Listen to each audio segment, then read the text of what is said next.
कवि भुपी शेरचनज्यू नेपाली साहित्य जगतमा प्रतिभाशाली कवि हुनुहुन्छ। आधुनिक कविहरूको समूहमा उहाँको पहिलो पंक्तिमा हुनुहुन्छ।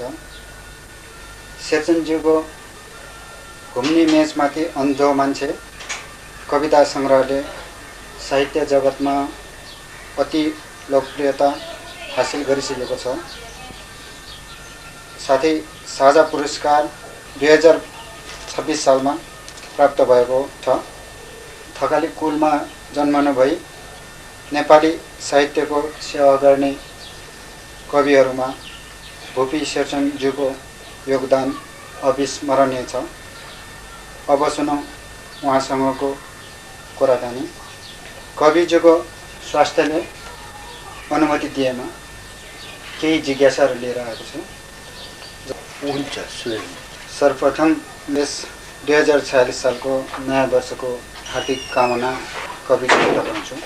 धन्यवाद सुरेश। यहाँलाई पनि सपरिवार सुगत मङ्गलमय नववर्षको शुभकामना मेरो। धन्यवाद। कविज्यूको कविता लेख्ने प्रेरणा कहाँबाट पाउनुभयो, केही बताइदिनुहुन्छ कि? सुरेशजी, यो प्रश्न धेरैले मसँग गरे र मलाई लाग्छ यो प्रश्न हरेक कवि लेखकलाई गरिन्छ र मेरो अनुभवमा सुन्दाखेरि ज्यादै सजिलो प्रश्न भए पनि यसको उत्तर दिनु चाहिँ गाह्रो छ। म स्वयं कहिलेकाहीँ विचार गर्छु म भित्र यो लेख्ने एउटा कवि हुने प्रेरणा कहाँबाट जाने, कसबाट मैले पाएँ, कहाँबाट यो म भित्र यो मतलब लेख्ने एउटा शक्ति कसले दियो अथवा मैले कसरी पाएँ अथवा कसरी पढाएँ, तर म उत्तर पाउँदिनँ। तर त्यही पनि धेरै सोच्यो मलाई के लाग्छ भनेदेखि यो के अरे हाल मुस्ताङ जिल्लामा पर्ने ठाक खोला जसलाई भन्छु मुक्तिगाछका हामी थकालीहरूको जुन बस्ती छ जसको अन्तिम गाउँ भनौँ टुक्से भन्ने जहाँ मेरो जन्म भयो, त्यसको अगाडि पछाडि निलगिरी धौलागिरी यसो अङ्ग्रेजहरू कायदा गर्ने हात मिलाउनु खोज्यो भने हातै मिलाउनु सक्ला तिनीहरूले जस्तो अवस्था। त्यो धुपी र सल्लाहहरू जता हेऱ्यो उतै तिनीहरूको समूह। अगाडि कालीगण्डकी पछाडि पनि न्युन्की र थापा खोला पनि भन्छन् त्यसले दुई खोलाको बिचमा। त्यहाँको भौगोलिक स्थिति हेर्दा मलाई लाग्छ सुरेशजी त्यहाँ जन्मने मान्छे यदि ठुला भएर धेरै जसो कवि भएनन् कलाकार भएनन् भने त्यो जग्गाको अपमान गरे जस्तो लाग्छ।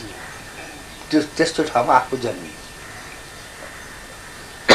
एक दुई मलाई के लाग्छ सुरेशजी भने प्राकृतिक सौन्दर्यले मात्र के हुन्न, यो कवि हुनलाई लेखक हुनलाई सानो बेलामा अथवा अलिकति त्योभन्दा विकसित अवस्थामा पनि कुनै न कुनै कुराले भित्रैसम्म घचघचाउने गरी आघात पुर्याएको हुनुपर्छ। त्यसो नभइकन मानिसभित्रको संवेदना तिखर हुँदैन। मलाई लाग्छ म 5 वर्षको छँदा मेरो माताजीको जुन आकस्मिक निधन भयो र मैले जीवनको अन्तिम अहिलेसम्म पनि जुन अरू कुरामा आफ्नो अनुभव भए पनि आमाको मायाको जुन मैले सानो बेलादेखि अनुभव गरेँ अभाव, त्यो अभावले पनि मलाई लाग्छ मेरो संवेदनाहरूलाई झन् तीक्ष्ण बनाए अनि जसले गर्दा मलाई कवि हुनमा ठुलो मद्दत गरिरहेको छ। अब कविज्यूको कविताहरूमध्ये मनपर्ने कविता के छ भने वचन गरिदिनु। म प्रयास चाहिँ गर्छु स्वयं। मनपर्ने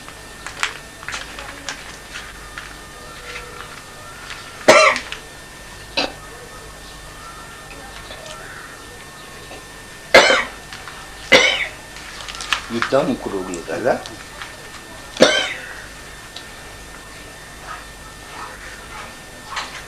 मेरा केही अझ बढी मैले स्तरीय मानिएका कविताहरू म आज पाठ गर्न सक्दिनँ सुरेन्द्रजी, किनभने यो दमको रोगले गर्दा मलाई गाह्रो पर्छ। शीर्षक तर यो पनि लोकप्रिय कवितै हो।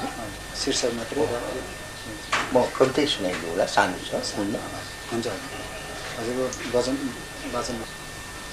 हामी नेपालीहरूको अवस्था, विशेष गरेर हाम्रो पहाडी दाइ भाइहरूको अवस्था, जनजीवन, त्यसलाई लिएर मैले निकै वर्ष अगाडि लेख्या हुँ। यसको शीर्षक छ तितरा, बट्टाई र भक्कुका राँगोका सन्तानहरूप्रति।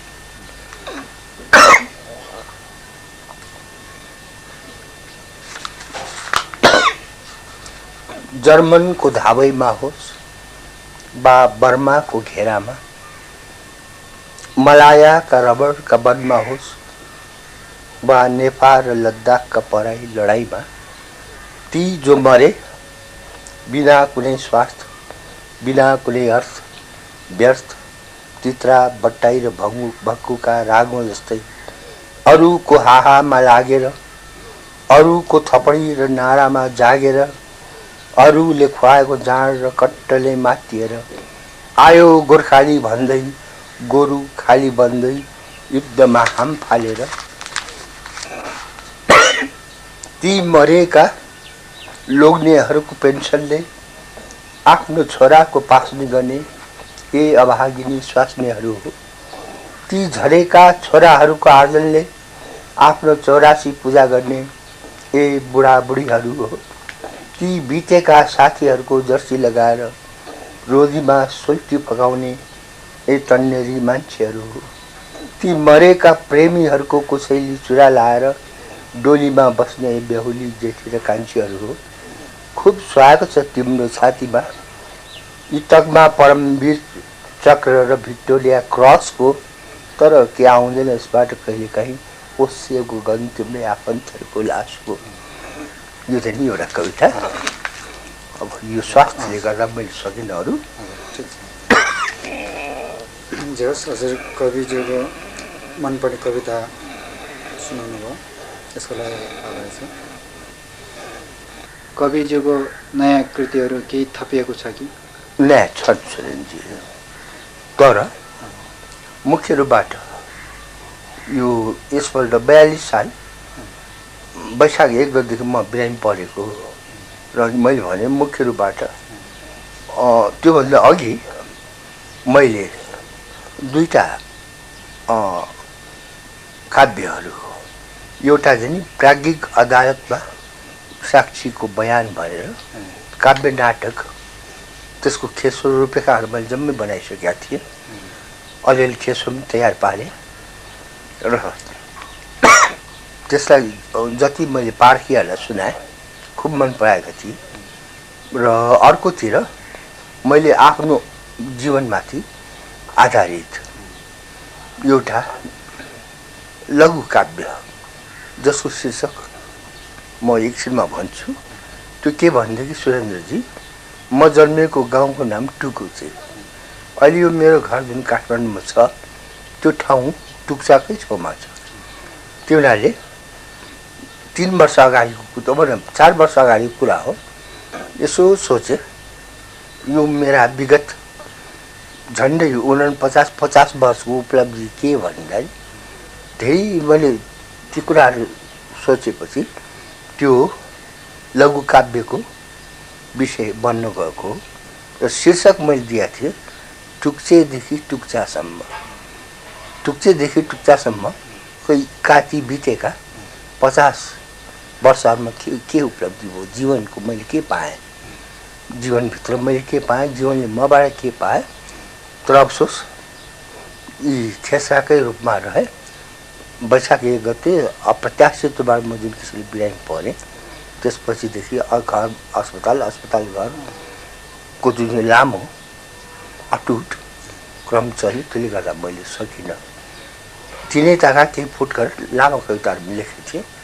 अहिले यो श्वासको चाहिँ अप्ठ्यारोले गर्दा मैले सुनाउन सकिनँ। भविष्यमा कुनै दिन म सुनाउनेछु। प्रज्ञा प्रतिष्ठानमा कहिलेदेखि प्रवेश गर्नुभयो त्यसबारे केही बताइदिनुहुन्छ कि? प्रज्ञा प्रतिष्ठानमा म 2036 सालमा मनोनित भएको हुँ। त्यहाँ एकपटकमा 5 वर्षको लागि मतलब त्यहाँ सदस्यहरू मनोनित हुन्छन्।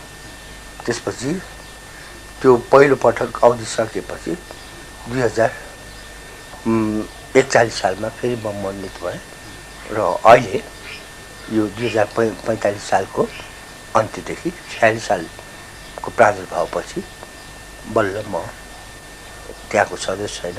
कविज्यूको अस्वस्थताको कारण केलाई मान्नुहुन्छ यसबारे के जानकारी दिनुहुन्छ कि? अब सुन्नुमा के लाग्छ कि प्रश्न पनि हुन त तपाईँको बडो राम्रो प्रश्न हो, तर यसको उत्तरमा म के भन्छु भने व्यक्तिको शरीरको प्राकृतिक बनावट जुन छ अथवा तिनमा रेसिस्टेन्स पावरहरू प्रतिरोध शक्ति बेग्ला बेग्लै हुँदो रहेछ। मेरो अब म आफ्नो भनाइलाई अहिले खुलस्त पार्छु। जस्तो मेरो जीवनमा यद्यपि म त्यस्तो परिवारमा जन्मेँ जहाँ मेरा पिताजी र दाईहरू रक्सी खाएर थिए, तर केही वर्ष मैले विशेष परिस्थितिवश मैले खानु पर्यो र अब यदि म कवि लेखक केही नहुँदो हो त सायद यो बडो सीमित मानिसहरूको बिचमा फलानले खान्छ बढी खान्छ भनेर सजिन्थ्यो। तर म एउटा कवि पनि भएको हुनाले चर्चाको विषय भयो। तर 2028 सालदेखि मैले छाडेको। त्यो हुनाले म के भन्छु भने त्यो जुन मैले के 8, 9, 10 वर्ष जति मैले खाएँ त्यसले मलाई असर पाएको होइन। किनभने त्यसबाट प्रभावित हुने मेरा जम्मै अङ्गहरू बिल्कुल ठिक छन्। र अर्को कुरा चुरोट हो। मलाई शङ्का के लाग्छ, मेरो किशोरावस्थादेखिको जीवन वयसभरि जुन म राजनीतिमा लाग्दाखेरि खाना पिउना इत्यादि समय हुनुहुन्थ्यो। कहिले रातभरि मिटिङ हुन्थ्यो, कुनै खानाको पनि कहिले एकसाथ बडो मुस्किलले खाएर 17-18 घन्टा डाँडा काँडा पनि हिँडिन्थ्यो। त्यस बेलाको अनियमित जीवन र अतिशय चुरोट खाने जुन मेरो बानी थियो त्यसले गर्दा मुख्य गरेर यो रोग लागेको हो जस्तो लाग्दछ। तर यसका साथमा अन्य रोगहरू पनि छन् जस्तो मधुमेह, डायबिटिज इत्यादि। त्यो त चुरोटले गर्दा हुन पर्ने हो। यसमा चाहिँ कविज्यूको धारणा कस्तो हो? साँच्चै नै सोचाइको लागि चुरोटको आवश्यक पर्छ? कस्तो छ भने आवश्यक पर्छ पनि पर्दैन पनि। कारण भन्नु होला, कैयन यस्ता संसारमा कैयन यस्ता कवि लेखक छन् जसले जीवनमा कहिले चुरोट छोएन, फेरि उनीहरू कसरी त्यति ठुला कवि लेखक भए? यो त चुरोटै चाहिने भए। तर के भनेदेखि चुरोट खाने अम्मल भइसकेका कवि लेखकलाई चाहिँ नि लेख्ने बेला सबभन्दा बढी चाहिन्छ। किनभने ध्यान केन्द्रित गर्नु पर्यो। ध्यान केन्द्रित गर्नेलाई लेख्दा कुनै चिज छ भने त चुरोट स्वाट तानेर त्यसलाई यसो सोच्दाखेरि एउटा तेस्रो आँखा खुले जस्तो केही देखे जस्तो नदेखिने चिज त्यो नि यो अम्मलीहरूलाई हुन्छ। मलाई पनि त्यो हुन्थ्यो। तर त्यो लेखक कविहरूलाई केही चाहिन्छ भन्ने कुरा म पत्याउँदिनँ। कविता बाहेक अरू कुन विधामा कलम चलाउनु भएको छ?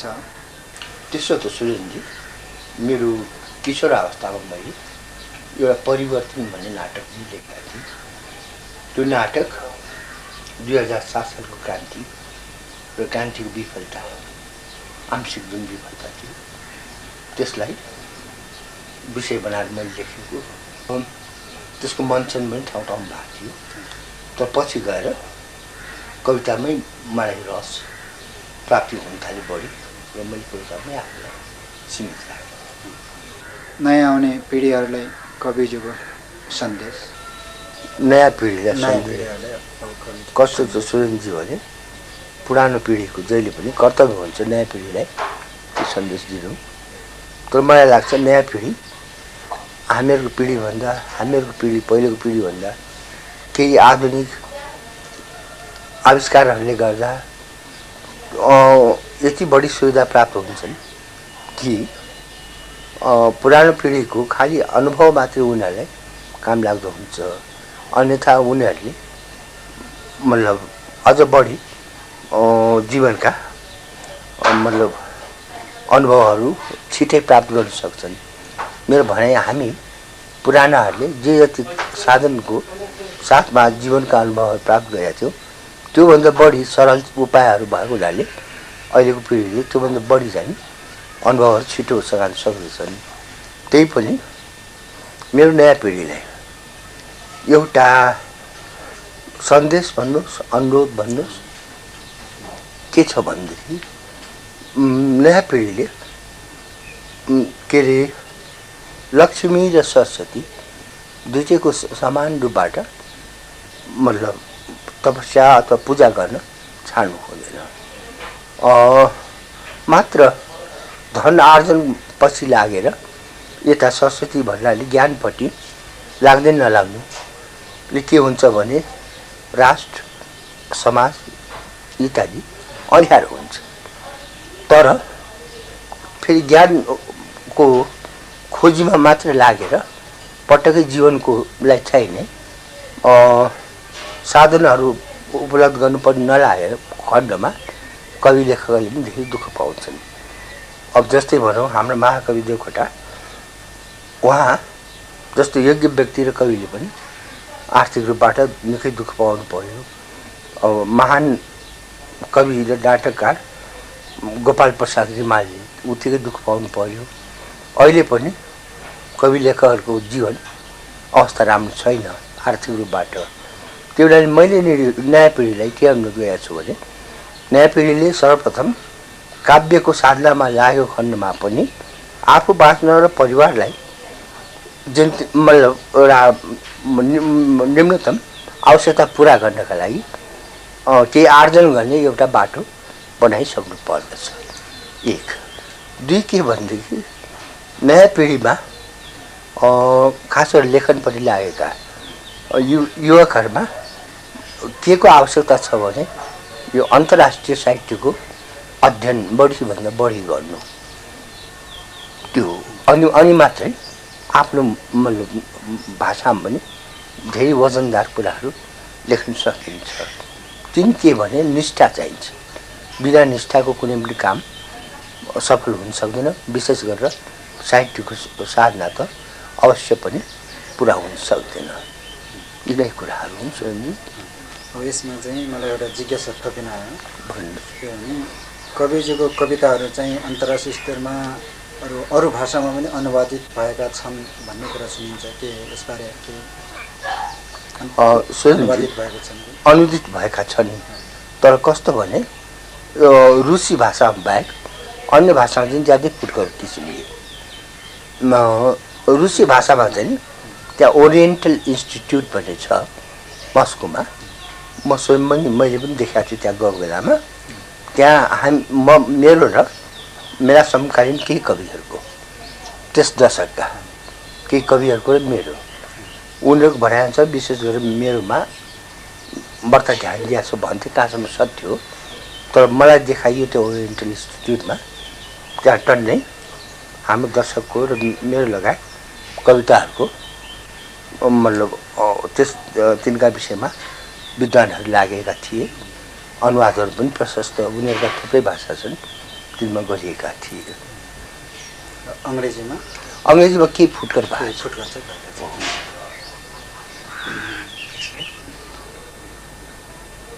थकालीको बारेमा त हजुरलाई धेरै रुचि भएको कुरा हो। आफ्नो जन्मेर हो। थकालीप्रति कविजीको के विचार के?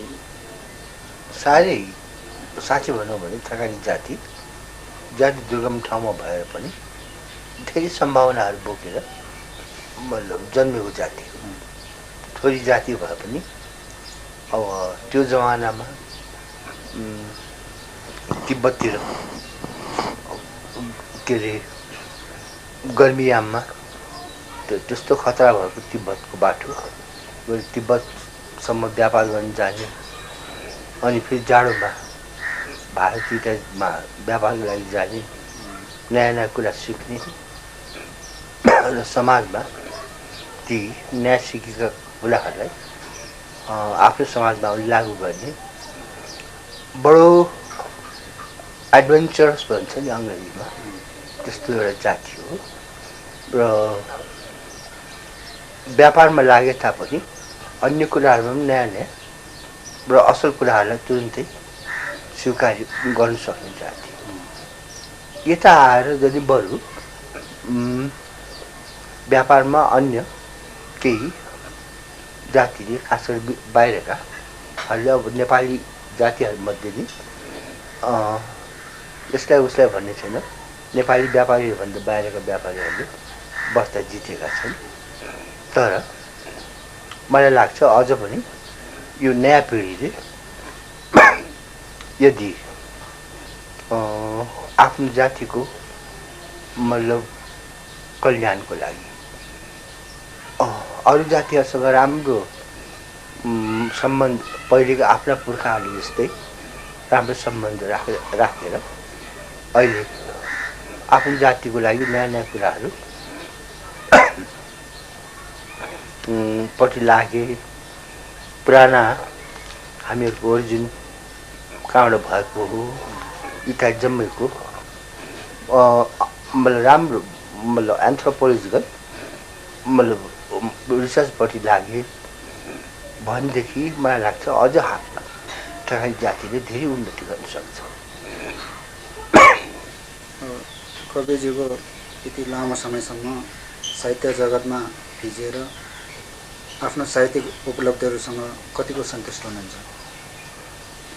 स्वयंजी हुन त यो बासी उत्तर जस्तो लाग्ला, तर बडो यो मलाई लाग्छ सुरुदेखि पछि अन्त्यसम्म बडो कहिले बासी नहुने उत्तर हो। त्यो के भने पूर्ण सन्तुष्टिले त्यो जुन प्रतिभा छ त्यसको अन्त्य गराउँछ। जुन जुन मानिस सन्तुष्ट हुन्छ कवितामा मात्रै होइन, तपाईँ मैले आफ्नो जुन काम गर्दै हुनुहुन्छ त्यसमा कुनै दिन पूर्ण सन्तुष्ट हुनुभयो भने अब तपाईँले अरू गर्ने त कार्य छैन।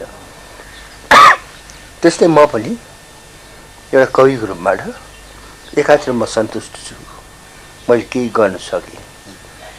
तर अर्कोतिर मैले गर्नुपर्ने अझ थुप्रै थिएँ, मैले गर्न सकिनँ भने जुन असन्तोष छ नि त्यसको पनि शिकार छु। 2046 सालदेखि कविज्यूको स्वास्थ्यको उत्तरोत्तर लाभ होस् भन्ने हार्दिक शुभकामना व्यक्त गर्दछु। धेरै धन्यवाद स्वयंजी।